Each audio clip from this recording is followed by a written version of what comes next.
say no. Okay, we'll begin the Planning Committee meeting of Akron City Council. I'd like a roll call, please. Fusco. Aye. Kamer. Connor. Aye. Boyes. Aye. Hannah. Aye. All committee members are present except for Councilman Kamer. Thanks. At this point, we will receive a recommendation to approve the minutes of the previously held meeting. So moved. Second. All those in favor signify by saying aye. Aye. Against, the ayes have it. Very good. We will now move on to the list of legislation that's commonly referred to as the regular list of legislation. Item number 5. This is referencing, well, could you please read that in, Sarah Biviano? Item number 5 is an ordinance amending or supplementing Title 15, Chapter 153 Zoning Code, Article 6, Development and Area District Requirements, Section 153.310, Business and Industry Requirements, by changing signage requirements within the Kenmore Urban Overlay Area and declaring an emergency. Okay, very good. I wanted to give council an opportunity to review this. I know the word person, do you have any comments? Yes, I do. Thank you, Mr. Chair. I am very supportive of this. This has been a long time coming for the small business owners on Kenmore Boulevard who wish to do projecting signage, which is the preferred signage for that area, given the angles of the roads and just the way things are set up there. And it's been cost prohibitive because of the process that it's taken to get even small shingle signs projecting off the building. So passage of this would allow those folks to do that much more expeditiously and more affordably, and I am fully supportive. Thanks. Very good, thank you. Is there any further questions or comments referencing item number 5 on our regular list of legislation?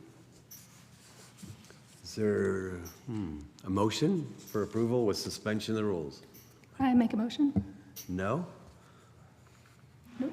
You know, I'm going to go with you, Sarah Biviano, on this one. You are past your third reading, so you don't need to suspend the rules. Like I said, I'm going to go with you, Sarah Biviano, on this one. There's a recommendation for a favorable report. Is there a second? Second. All those in favor signify by saying aye. Aye. Against? Very good. The ayes have it then on that one. Going to recommend time on the balance of the agenda, short of any questions or concerns, and we'll move on to the new list of legislation, wherever it's at. Is this it? The first item, Sarah Biviano. Chair. Oh, yes, Ms. Mobian.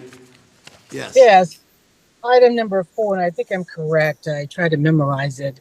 Regarding the dispensary on White Pond, it was my understanding that that was pulled. Is there a reason why it still shows up? Is there someone here wishing to comment on item number 4? It says to be scheduled for a public hearing. Yes, I believe that project does not appear to be going forward. I think we're safe to pull it from the agenda, but let me double check since it was an application of someone not the city. Let me make sure they're okay with us pulling it. Okay. And then we can probably file it. Okay, very good. Thank you. All right, Ms. Mobian? Yeah, good. Thank you. Yep. Very good. The first item that's in the new list, Sarah Biviano, please. Item number 1 is an ordinance authorizing the Director of the Department of Planning and Urban Development or his designee to enter into a contract or contracts with nonprofit organizations for the provision of public services in order to carry out the intent and purpose of programs under the Consolidated Plan for the year 2024, authorizing payment therefore and declaring an emergency. Yes, Helen Tomic. Good afternoon, committee chair, committee members. The City of Akron is slated to receive approximately $5.8 million in community development block grant funds through the Department of Housing and Urban Development. So we're starting to slowly initiate the process of entering into grant agreements with different organizations throughout the city. We issued a request for proposals for the community services program in late 2023. We received 15 recommendations or 15 applications. The framework of those services were targeting the social determinants of health. So we were looking at infant mortality, public safety, and the judicial system, financial empowerment centers, and information and referral. As stated, we received 15 applications for about $375,000. We are recommending funding for $318,000. We also received a proposal from the United Way for the Financial Empowerment Center and from Fair Housing to continue their work, fair housing work on behalf of the city. So that's also included in the legislation with the Community Services Program. We request consent agenda on this item, and we look forward to moving with the contract process in the next week to 2 weeks. Okay. Why, thank you. Is there any questions or comments here from anyone? I have a question. Now, everyone, I'm going to request that we take a week's time on this. As we just received those organizations, it was forwarded to Sarah Biviano. Everybody on council should have a copy of it. And I'm going to recommend that we just take time so we have an opportunity to review this and make an educated decision. So look for that in your email. I see Linda Mobian's hand is up. Ms. Mobian? Thank you, Mr. Chair. My question has to do with, I realize that these are different funds from the ARPA dollars, but a lot of these are some of the same agencies. Am I correct? These aren't ARPA dollars. There are a couple that are overlapped, correct. Not all of them, but maybe a handful. But these are separate dollars for them to do different kinds of programs and activities. That is correct.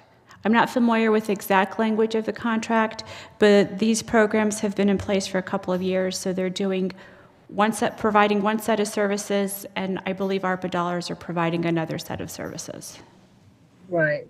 And I know we have some type of metric or some type of system in place for the ARPA dollar programs where we're measuring what they're doing, at least attempting to figure out that. Do we have a way of figuring out, because I see that you're talking about safety and judicial something. I have it in my head. Hold on a minute. I think I have it here. It's several of them that are doing public safety and the judicial system. It would be nice to figure out more about what they are expected to do in those areas. I know about infant mortality. I know we've been monitoring that and watching that for some years, but I'm just curious about that particular area. So in the application, they do state how many clients they propose on serving in the 2024 fiscal year. So we can update that spreadsheet and also to include number of clients / number of families served. Okay. And if you could talk in a generalities, it doesn't have to be specific, as to what kind of activities are they proposing to do? Okay. Thank you. Okay. Tina Boyce? Thank you. I just had some questions regarding, I see there's a list of financial empowerment centers, programs and services, and individual grants to agencies, as well as a financial empowerment center grant. Can you explain the difference? So it's been a while since I read these applications, but all of these agencies target different populations. So with the folks that are, for example, community legal aid, they are receiving assistance for in case there's eviction or if there is, if they need legal services. So they're providing that type of financial empowerment. The same for North Hill CDCs. They're also looking at smaller businesses. So working with those and providing them financial assistance. So they're all a little bit different. I see. So financial empowerment center is different than financial empowerment centers. Correct. And I should probably, yes, we should probably change that. Thank you. Further questions or comments? Yeah, just curious too, referencing, been there and had seen how powerful the Financial Empowerment Center is. Was our commitment forever for support financially, or, because I know it's been a few years and it's a great program. I'm not saying not to support it, just curious about how long the commitment was for. So for a while, our funds were acting as a match for other federal funds. Those federal funds have gone away. So we've seen the value of this program, so we've continued funding it. And it is my understanding that they are seeking federal funds again. So the request for, and they submitted a request to us on an annual basis. Okay. So based on the request and the need, we felt comfortable recommending $200,000. And so for 2025, we'll see if they have been able to access outside sources and therefore decreasing the amount that they request from the city. Okay, gotcha. Very good. Can you tell me a little bit about Fair Housing Contact Services and what we're supporting for that? So for fair housing, this is a requirement from HUD that we activate fair housing services in the city. So they go out, they hire folks to go out and test landlords if there's acts of discrimination in terms of applications and actually going out to rent apartments. They provide services to tenants. If there are complaints against the landlords, they can reach out to fair housing. If the landlord is not maintaining the property, they work with them to set up an escrow account. So the tenant has essentially paid their rent, but it's withheld from the landlord until they make improvements. So it's those type of services. Good. Yeah, so basically it's the same thing. Yeah, I was just wondering if it was like a different initiative, but that sounds like it's basically what they've done for some time. Correct. Good. That's another good program too.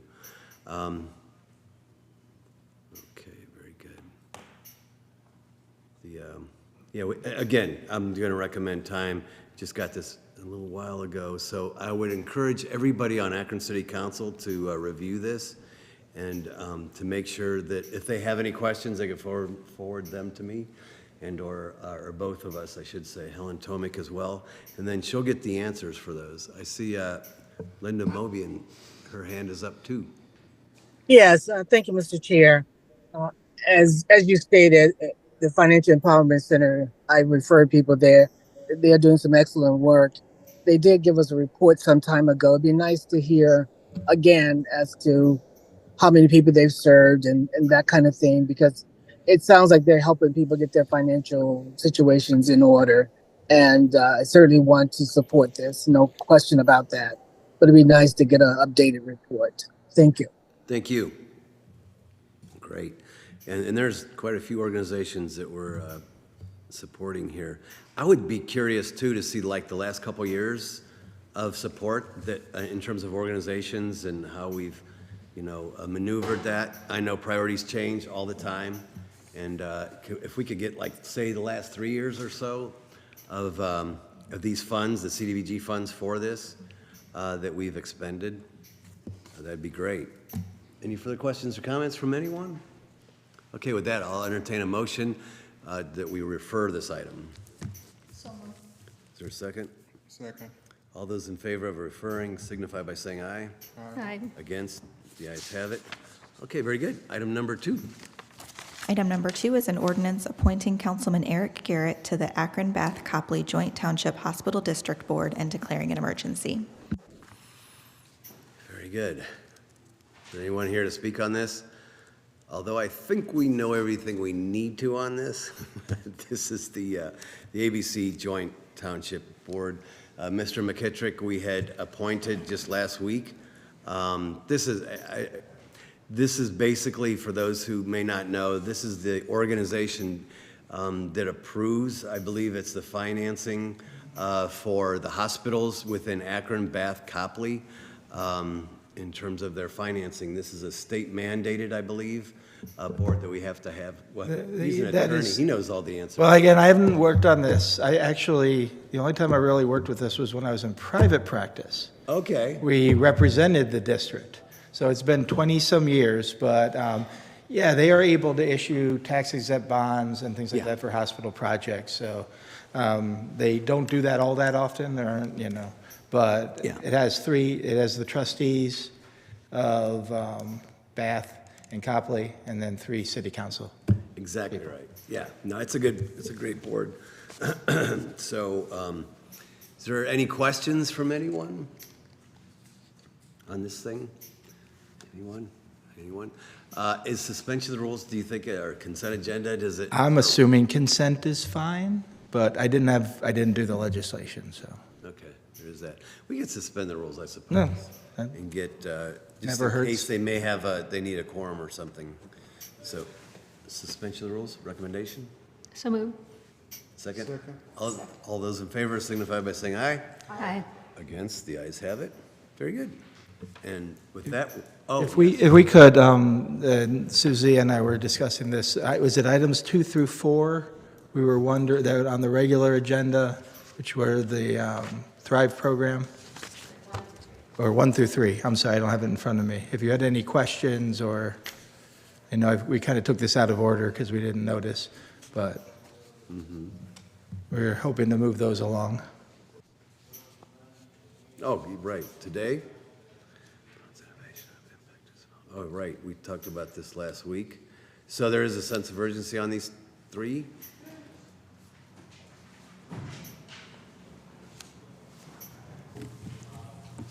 Thank you, Committee Chair. Yes, since they are ARPA dollars, excuse me, we're trying to get those programs up and running with those assistance providers, the partner organizations. So we wanted to see if there were any additional questions from council or from the committee regarding those programs. Right, I don't think we received any. Did we receive any? I don't think we had. Okay, very good. Well, on item number 1, I'm going to have a couple questions for you because I reported out. But is there a recommendation for suspension of the rules on item number 1? Second. All those in favor signify by saying aye. Aye. Against? Very good, the ayes have it. Item number 2, is there a recommendation for suspension of the rules? Okay, all those in favor signify by saying aye. Against? The ayes have it. Item number 3, a recommendation for suspension of the rules. Is there a second? Second. All those in favor signify by saying aye.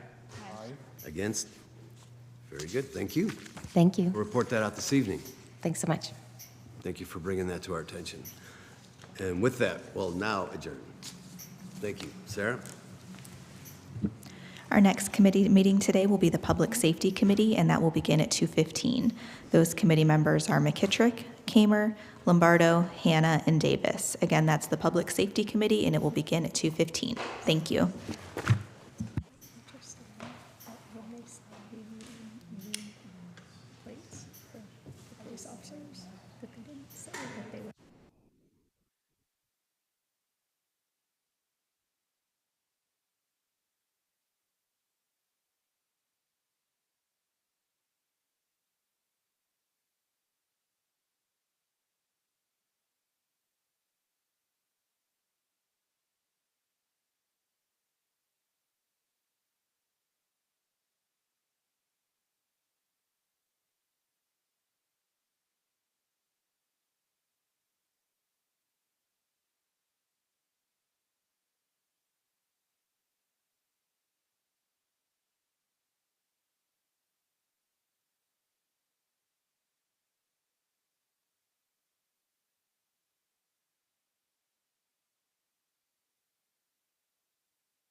Okay, it's 2:15, and our next committee of the day is the Public Safety Committee.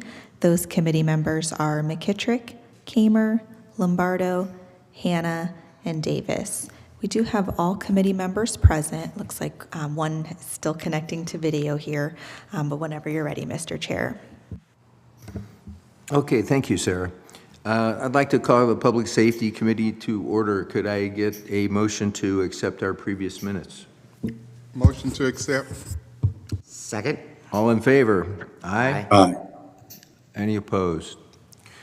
All right, thank you. We have two pieces that come before us today, and then we have a presentation by some folks for our communications, and that will come at the end. So number one that we have coming in is an ordinance authorizing the mayor or his designee to apply for, and if awarded, accept and expend a FY 2024 Law Enforcement Mental Health and Wellness AC Act Program. I don't have my glasses on, excuse me.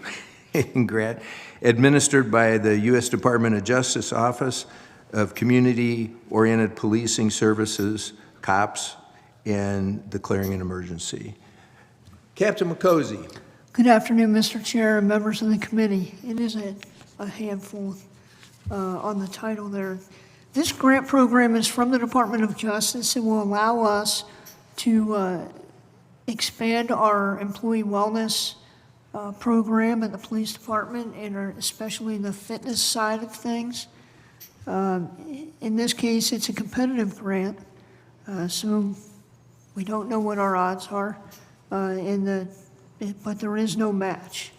The execution period is 2 years, and what this will cover is training conferences for the leadership teams in our wellness and our fitness programs, as well as the startup to our fitness programs and wellness programs. It's a partnership with the University of Akron Police Department, so they will also be a part of it. And the exercise science department over at the University of Akron will be providing a lot of the services that are a part of this. One other aspect of it is this will provide us with funding to continue the Cortico app that we came to earlier on. We were fortunate enough to have the Akron Community Foundation provide us with a grant to get started, and this will allow us to renew that for both of the years over the course of the grant. I'll be happy to answer any questions. We have any questions from any committee members? Councilman Lombardo. Thank you, Chairman. Captain McCosey, you said this was a competitive grant? Yes, it is. So- A competitive grant versus a formula grant. Competitive grant means anybody in the country will be allowed to apply for this grant program. Okay. So there's limited funding for it, and the Department of Justice makes those decisions. Okay, and when do we know or find out? Because we haven't gotten it yet, this is all about. We would expect to get an answer back right around September timeframe, maybe late September, early October, right about the time that the grant period begins. Okay, all right, thank you. Thanks, Councilman. Any other committee members? Any other council members? Councilwoman Amobian.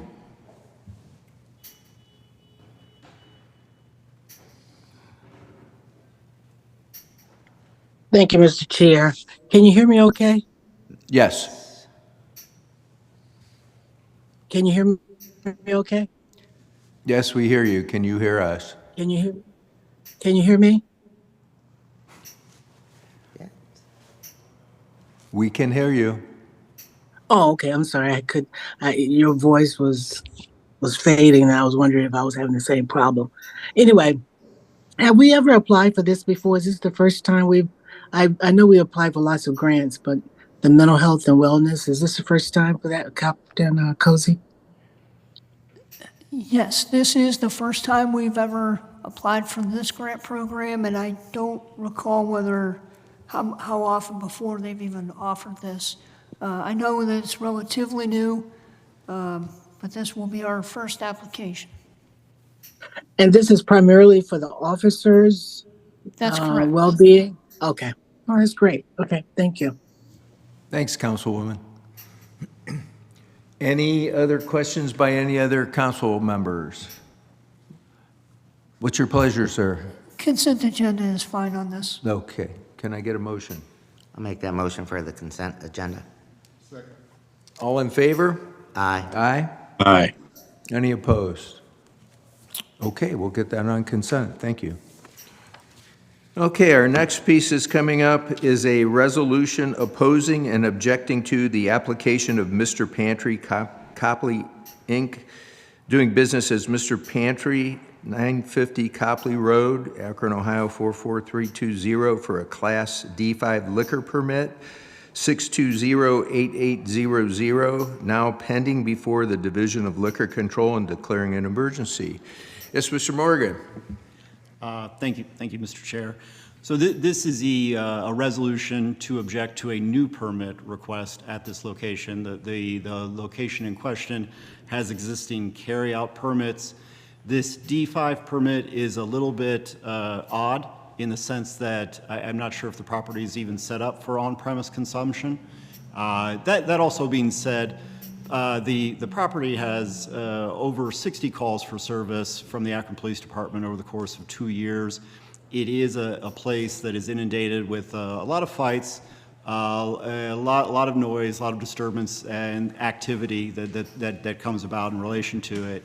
So this, of course, if passed, this resolution will trigger a hearing before the Division of Liquor Control of the state of Ohio on the local level to ascertain whether or not the permit should move forward. If anybody has any questions, I can certainly fill in any of that. Mr. Lombardo. Thank you, Mr. Chair. Mr. Morgan, can you educate me on, you said D5, it seems like that is to consume on the premises. Do they have something now and they want to bump it up a little bit? Well, the property has traditionally always had C-class permits for carry-out only. A D-class permit allows people to both engage in on-premise consumption and carry-out. A lot of people don't realize that if you go into a bar or restaurant, they can sell and allow you to take it out as well. Not open, of course. But, so yeah, as I mentioned, there are certain requirements that even beyond what the legislative authority chooses to do, the Division of Liquor Control will also conduct their own investigation into properties to ascertain whether or not the property itself is situated and suitable for this type of permit. There are certain requirements, certain numbers of entrances and exits, certain plumbing requirements for on-premise consumption permits. So I'm not even sure if the property itself would pass that, but of course we want to layer it in with our own concerns about the detriment that the property is to the neighborhood. But yes, this would be an escalation from carry-out only to people on premises consuming right there. Okay, very good. Thank you. Councilwoman Davis.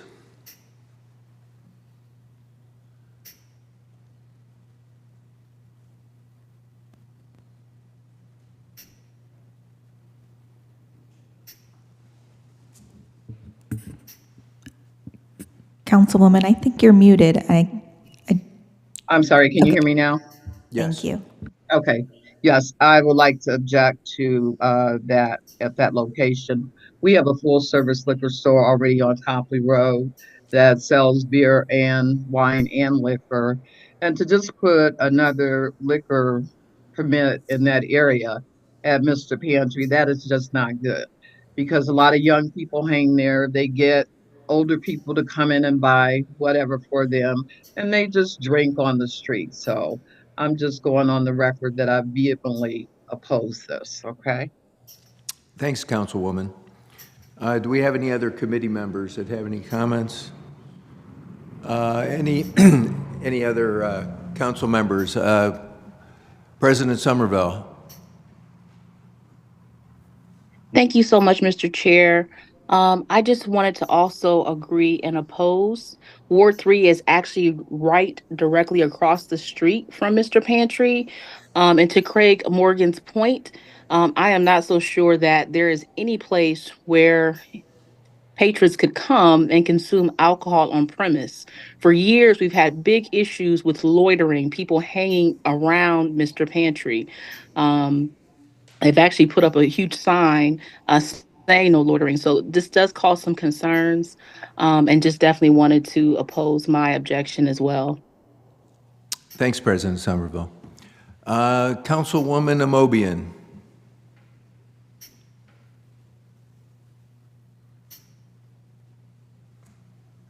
I just want to go on record, certainly concurring with everything I've heard. I agree that I do not believe that this location is set up for any type of in-house drinking. And again, with all the concerns we've had over the years, I certainly want to go on record opposing it as well. Thank you. Thanks, Councilwoman. Any other questions by any council members or committee members? Okay, what's your pleasure, sir? Should this, is this a Bit of a time issue, so I think we'd be asking suspension of the rules. Okay. Could I get a motion for that? Yes, I'll make that motion to suspend the rules with a favorable report. Second. All in favor? Aye. Okay, any against? All right, we'll get that out tonight. Thank you. And I think that hopefully this evening we'll have somebody make a motion as mayor and council as a whole as well. So we show strong support on this. So, all right, thanks so much. And now we have a presentation. Captain Laughlin, we're going to get a report from Safety Communications here. Good afternoon, everybody. Appreciate the time to come and present to you. I am one of the directors of our dispatch center. We've gone to several of your ward meetings for multiple purposes. One, we're always recruiting for the dispatch center, right, Michelle? Yes.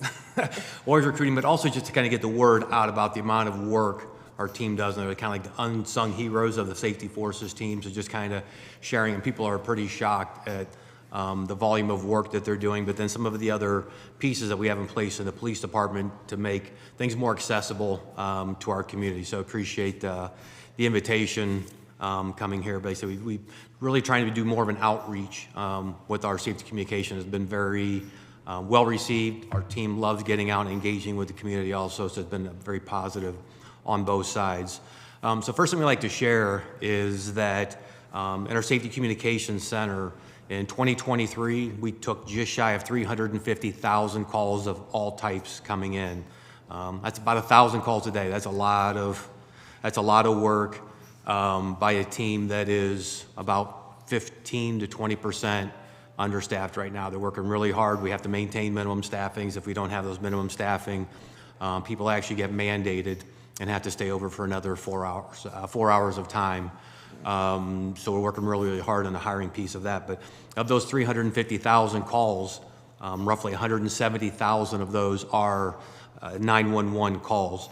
And where that's important is because there's money we get from the state Ohio 911 Wireless Fund that's tied to call answer rates. We have to answer 95% of our calls in 20 seconds or less. We met that standard last year at 96%. And there was a significant amount of money that came to the city of Akron because of that. So, you know, it's a high pressure environment that they work in, but they're delivering at a very high clip. As I mentioned, to those of you who've been out to the center for the tour, appreciate the support of council for the new center we have out there. It's an amazing state-of-the-art facility. If you haven't been out yet, invite you to come out. I mean, the morale that's out there, everybody that has come out has commented how positive energy there is, the morale, the camaraderie that's amongst the team out there. So we are very, very appreciative for making that investment in our personnel.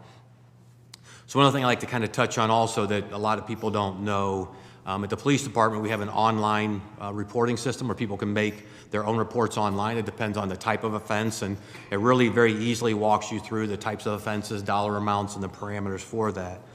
And where that's important is, number one, it's more efficient for a community member who has a low-level offense. You know, I just need a report for insurance kind of thing, which is what we hear. They don't have to wait for an officer to come out. You know, we have staffing shortages right now until we can get this class of cadets out.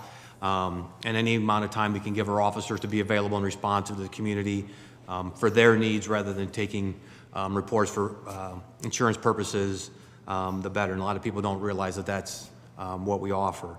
So in 2023, we took 1,367 reports online. Well, citizens filed their own reports online. It's right on our akronohio.gov website. There's a blue ribbon in the bottom.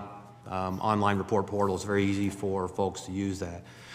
So the company that developed this program, they say that it takes about an hour and a half for an officer for reports. That's travel time to get there, gathering information, completing the report, and then leaving that scene. So that's a little over 2,000 hours in 2023 that was saved by our citizens making their own reports, which is basically one officer for an entire year. So if we can build that up even more, then our officers are able to dedicate their time to crime prevention, community engagement, all these pieces of things that we would like them to make as a priority. And again, as council members, you know about our flock cameras. Some folks are still unsure of that, and every meeting I go to, I say, oftentimes in our line of work, and in general, vendors overpromise and underdeliver, and then we're kind of scrambling, but that is one product that we have incorporated that from day one has delivered results between solving crime, apprehending offenders, finding endangered missing people. It's been an amazing piece of technology, and again, I always like to say thank you for that investment in our community. It's definitely much appreciated. And then one other thing that we have is people can submit through Tip 411, anonymous tips. There's a link on our website for that, but there's also an app, a Tip 411 app, so they can just fill it in themselves. There's a captain or detective bureau who vets them and get them to the right personnel within the department to respond to those needs. So just trying to find a lot more ways to be responsive to our community and deliver a high-level service and be efficient as we can. And Michelle Nicholson, one of my civilian supervisors in there, there's some kind of technology pieces within there, and just we like to share with people how to best interact with our team members to get the information as quickly as we can so we can get the other first responders, because they are first responders. Always make sure I'm very clear about that. Oftentimes they say they're the most important because they're not getting information correct on the front end. Police, fire, and EMS could be into a challenge getting there. So I'll let Michelle kind of talk about some of the other pieces of technology. Hello. So I am one of the civilian supervisors in the center, Michelle Nicholson. I've been a supervisor for about 3 years now. And over time, since I actually started working in the center 12 years ago, we have come a very long way. One of the programs that we've recently acquired was Rapid SOS, where it actually allows us to pinpoint location from cell phones a lot better. A lot of the times we struggle with location and people knowing exactly where they are in this city. We have multiple expressways that go east, south, north, west, and people have a hard time knowing exactly where on that expressway they are with the construction and other things that go on. So we actually use Rapid SOS a lot to pinpoint, make sure that people are using their cell phones and knowing how to call into the center on 911. We had a call yesterday where somebody was just calling from another type of phone. We said, please use your cell phone, call 911. We're going to have a better, accurate location for you if you try to do that way. And actually, they called non-emergency, and we just told them, call back on 911 so we can find out exactly where you are. That process with Rapid SOS has tremendously helped response times for police, fire, and EMS at this time. We actually use it every day. We encourage our techs to log in, sign in, and it's a free application that is available to us to use, so we encourage people to use it. Another application that we recently picked up is Prepared Live. So Prepared Live is the video link that we could send to someone who is in trouble, their phone. They can agree to click on the link and they can turn their cameras and show us whatever it is they see. Also helps pinpoint location, pinpoint perpetrators, pinpoint suspects that are bothering cars or anything that is going on that we may find helpful for the officers responding. Those two programs alone have set many standards in our center. We actually, again, we want them to use it. We want people to be able to give us the information to help the officers and the medics out on the street get that information quicker. One of the things I do talk about is, along with Captain Laughlin, we talk about the flock cameras and information received into the center. when we go out into the communities and we do these presentations, we talk a lot about the information that's received in from the citizens in your districts. It is definitely important that they understand that what we do as dispatchers. We come to work every day, we live in the area, we want the help to be had. So when they call in, we want to make sure that we're getting all the information from them. It's not to be difficult, it's not to ask questions that is racially biased or anything of that nature. We ask for description, we ask for who, what, when, where, and why. And a lot of people don't understand that. And so I do tell people a lot, this is what we do to help them. These are questions that we ask to get you help quicker so that you understand, like when he talks about the flock cameras, without people telling us that car was green that left for here, we don't know to look for a green car on that street at that time of day. I mean, it could really save time and help to get anything solved a lot faster. We are an award-winning center. We have 53 employees right now, and as Captain Laughlin said, we're shorthanded, and we're encouraging multiple people in the community to come out and visit. We want them to come see what we do. We have done outings for hiring, career events, job fairs. We're trying to get these people in. I usually go to most of those events, and we want people to be a part of our team. We want citizens to come and sign up and be a part of our team because nobody loves Akron like the people that live here. So we encourage that, and I think that over time, if we can get fully staffed, it will help us in the long run, help get those calls answered quicker, keep those grants coming in that we really have to have for the actual county to get all of our money to make sure that we're running effectively. So we are in a new center. We love it. We are appreciative of that as well. Please come out and see us and have a good day. Thanks so much. Just a couple things I have here. You talked about being down with staffing. Is it because recruitment, or is it a combination of that and our funding? Funding, we're budgeted for enough personnel right now.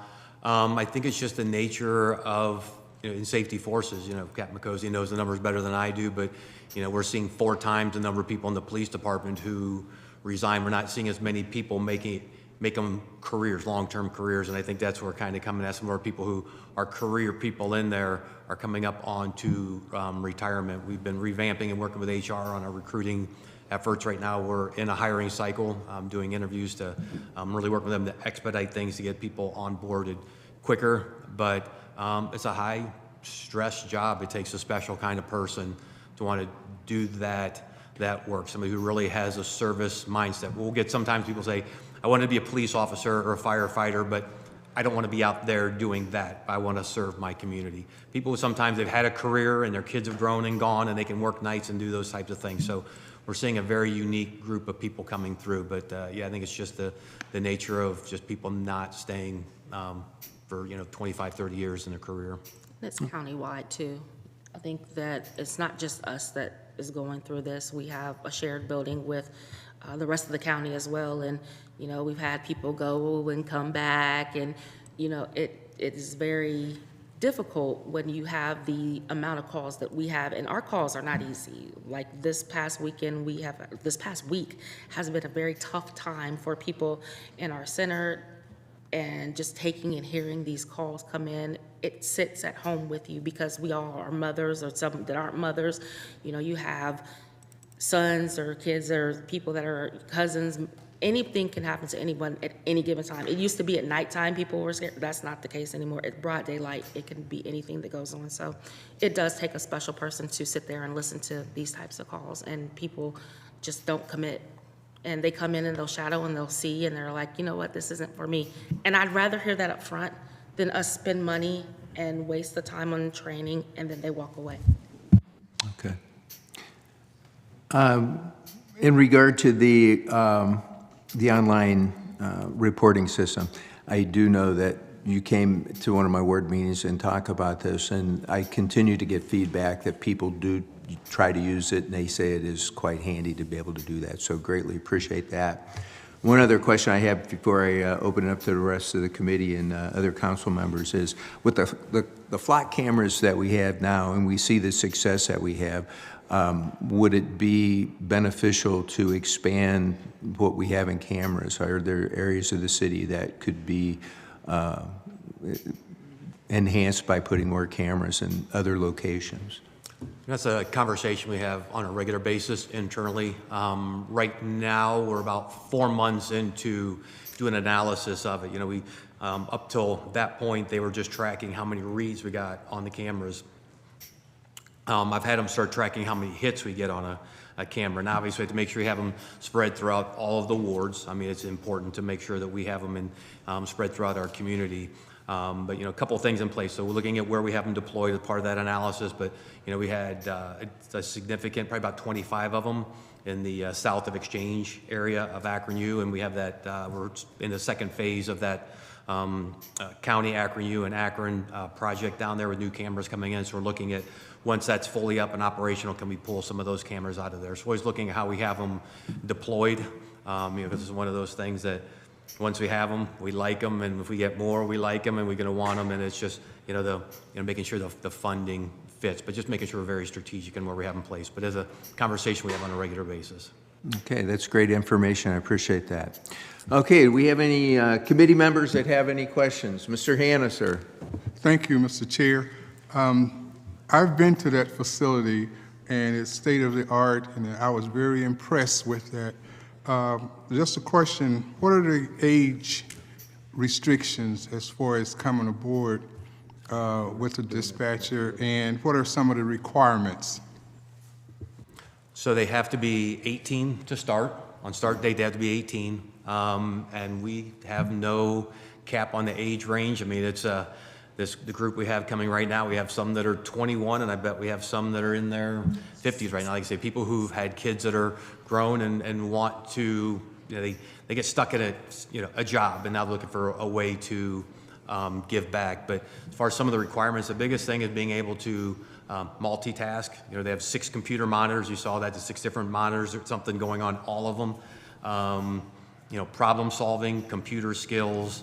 But the biggest thing is just, you know, they want to learn, they want to serve and give back to their community are some of the main things. But they say it's definitely, you know, you just have to really have that mindset that you want to really be a part of something bigger than yourself. To follow up on that, what's the starting salary? $23.15. $23.15. So we top out at around $29.33, I do believe, and we are working to stay competitive. It's very hard. There's a lot of growth in the field right now. A lot of people are in need of dispatchers, and it's tough. So we are doing our best. You know, the thing that when I go out to these events and I talk to people at the recruiting events is the benefits package that the city of Akron offers is pretty amazing. They work 4 10-hour days. You get every other weekend off, which is not the same at other centers, but the benefits package that we offer our employees. And some people don't look at that as a, you know, part of a salary, but we have really amazing benefits. So we are appreciative of that also. I mean, we really make sure we drive that home to people. Don't just look at the base pay, look at all the benefits and perks that the city offers. Thanks so much. Anything else, Mr. Hanna? Any other committee members? Mr. Lombardo. Thank you, Mr. Chair. Certainly appreciate everything that goes on out there. Been there myself, and yeah, it does take a special person to operate all those monitors and take those calls. So my question is, do you have, as with the case with the Akron police, I know that there's like, I don't know how to say it, like counseling or something like that, like when someone has a bad day or whatever, is there any type of program that your employees go through with that? So we do peer support. There's multiple jurisdictions around the area that come together and do a training. And then if something does happen, instead of using one of your inside people, one of those people can come in and do the support. Actually, last week after one of the incidents, we had someone come in on Friday and do peer support with one of our technicians because she was having a hard time with taking that call. And yes, it's important that we do make sure, and police actually, I know on that same day, they pulled off to the side and they actually did their peer support right then and there, a little bit away from the scene, to make sure that we are covering that with people, because that's hard to listen to and it's definitely hard to see. So we do a very good job with making sure that we get the notifications and get the help that's needed. Yeah, we have built into the center a serenity room. So if someone has a call or just needs a minute just to collect themselves and regroup, we have that available. The Safety Forces Support Center, I'm a part of their critical incident stress debriefing team. There's someone who's a retired safety communications person. Captain Beisel's, offered to connect that way. Police department, fire department, we have some debriefing people internally, and we're looking to expand that even to more of a broad, a little broader of a peer support also. So, and beyond the, and also the services that city offers. So we make sure that we, really do, and the supervisors do a really good job of documenting, make sure that we're aware, so we can follow up with them the same day, the following day, and the day after, just to see if they need, some services. Like Michelle said, she's a parent, I'm a parent. So, just things can hit people differently at different times. Just want to make sure we're very responsive to them. Thank you. Thank you. Councilwoman Amobian. Thank you, Mr. Chair. An excellent presentation. I was quite impressed with the presentation. I hope you can take this on the road so other people can hear it, because I love how you presented the details and everything. I think most of the questions I had have been asked, but I'm curious. Is this an 8 to 3, 8 to 5? Do you split up shifts? I don't know how you work it. I'm just wondering if there's a way, because it sounds like it's highly stressful. Is there a way to give people 2 days on, 3 days off, or something? And I don't know how you are currently working it. And maybe if I knew that, I wouldn't be asking all these questions that may sound kind of dumb. But can you explain what the shift is like?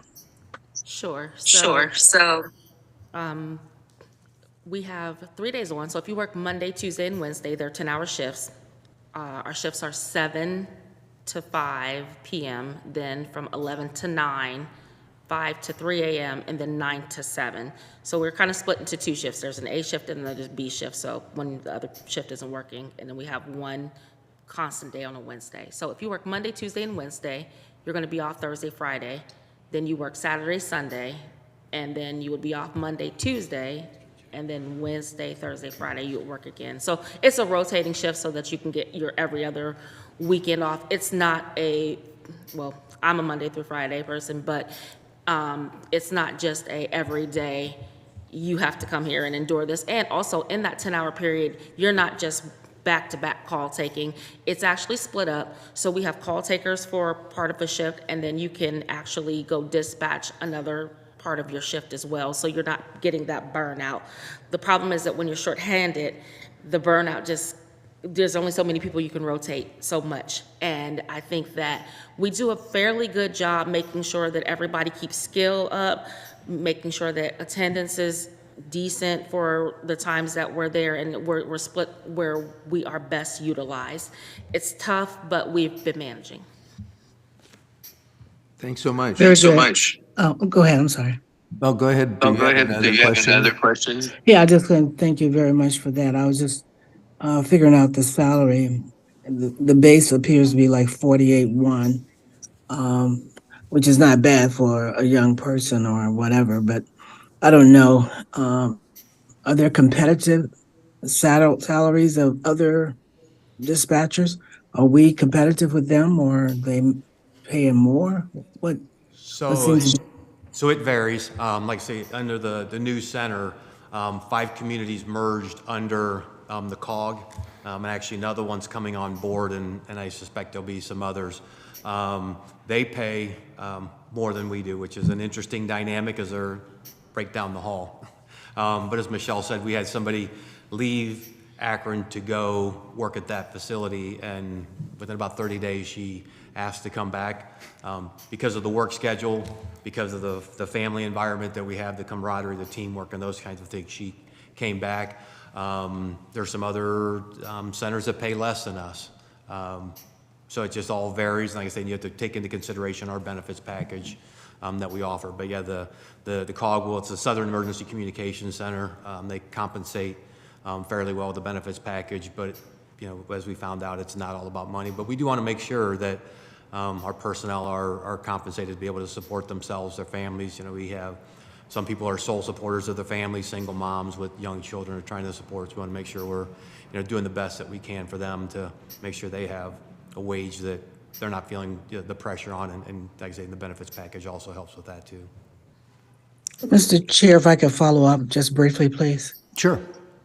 Have we gone beyond the state of Ohio in terms of interfacing or interacting with other areas who may be doing this differently, but you know, managing the stress in a different way? It just sounds like it's an impossible job maybe sometimes. I'm just wondering, have we gone beyond what we know and what we've seen locally and statewide to see if there are other states doing it differently and maybe helping more with the stress and keeping people? And I know that as a council, we can certainly make a recommendation on the salary if you think that would be helpful. But again, just curious as to, are there any folks out there doing it in a different way that is managing and keeping people longer? So last year in May, I attended a conference for APCO, and APCO is one of the industries for dispatch or safety communications, where you can do training, and they had a hiring and retention crisis seminar, and we were in Washington, D.C. area, and it was a great opportunity to talk to people and from all over the United States and how, in Canada actually, and how we do things, especially in hiring and retention, and how someone maybe in North Carolina or Oregon or Texas, the things and requirements that's necessary for them. And we all are different. You know, we do have union-based. A lot of these places aren't union-based because they have combined dispatch centers, so they don't have to follow certain rules or restrictions like we do because we have a charter as well and we use civil service. So it's kind of difficult, but just to get the ideas, to hear people say that they cut back on certain things in the hiring process, or for retention, they are more flexible with schedules and giving time off, or hear someone say that at nighttime we only use 2 to 3 dispatchers, but during the daytime we up our staffing so that during the busiest times of the day we do have more staffing available. So it's most important to get those other jurisdictions' opinions and thoughts and kind of bounce ideas off of each other. That was a wonderful experience, and I was very glad to go and took pride. You're going back, aren't you? Yes, and then we have another conference, a follow-up conference, and I actually joined a committee with that program where we actually are going to touch base again late October, I do believe, and we're going to make sure that we button up all of the things, because it was such a success to go out to DC and talk to people, that the ideas that we brought to the table there, we're going to see if we can bring more. Thanks so much. Any other Thank you. questions? I'm sorry, Linda, do you have any other questions? No, I was just thanking her. Okay, thank you. Any other questions or comments from any committee or council members? Okay, well, thanks so much for the presentation. I must admit, I've not been out to the new center. I spent a lot of time down at the previous dispatch center, and I do need to get down there, and I would urge any of my colleagues to go down if they've not been there as well. So it sounds like, from what I've heard from folks, it sounds like quite a setup that's out there. So, but thanks so much. Yeah, and they appreciate seeing you out there also. They like to see their city administration out there. So they definitely appreciate you coming. And, you know, we appreciate the time to talk to all of you. We love taking this on the road, love talking about the great work that they're doing and the amazing team that we have. So we do appreciate it. Okay, well, thank you very much. I don't believe we have anything else to come before the committee, and we will be adjourned. Thank you. That is the final committee meeting today. Council will meet at 6:30. Thank you.